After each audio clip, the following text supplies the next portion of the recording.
In a divorce, you have to decide who takes the house, the cars, maybe the couch and the furniture, but who gets the pets? A recent court case in Fort McMurray tried to answer that exact question, and the case involved 4 cats. What were the circumstances surrounding this case? So unfortunate circumstances came up between this couple, and ultimately they couldn't decide where the quartet of cats was best placed, and so they were looking for judicial interpretation of that. And what did the judge ultimately decide?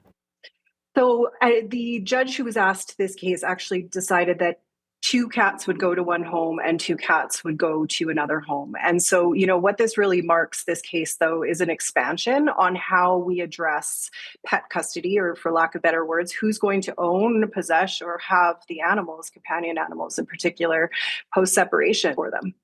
Are these kind of cases common in your practice yet? Are you seeing them grow?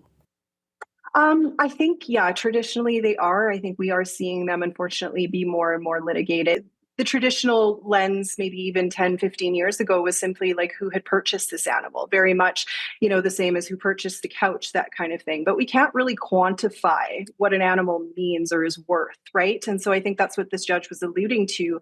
Listen, I'm not applying the same lens as just who has the bill of sale. We're doing an ownership test, though, of traditionally who's cared for this animal, who took them to the vets, and then, the expansion of any of those other things. So really, we're working on it.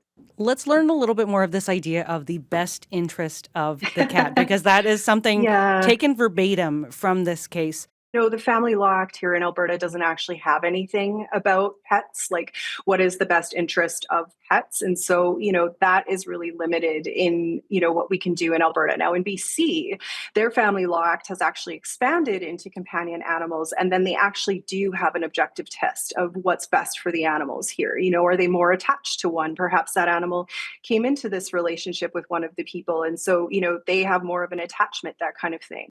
That test or that qualification in BC, do you Yeah. think that's something that would ultimately end up getting expanded around the country as we see more people have pets and fewer people have kids? Our current test is, who bore the burden of care for the pet, who ultimately did it belong to. And then, even in BC with this legislation, in the event that the people cannot agree, the law actually says they won't divide the pet's time. The judge will actually choose one. But the outcome will be, unfortunately, as it was here, the deprivation perhaps of, one of your favorite animals may just, be ordered to be with someone else.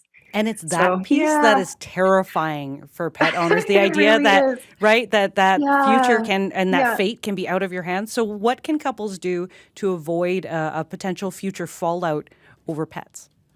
Yeah. So, the same as my clients do with children, which is, what's best for them. And so, I've seen countless creative things, which is, we're going to switch the pet when the kids go. So I'm going to be lonely when the kids are not home. So the pet will stay with me, or actually the pet will help the children kind of, emotionally adjust to this transition between all of us. So that will just be their security animal that goes back and forth, or even people without children.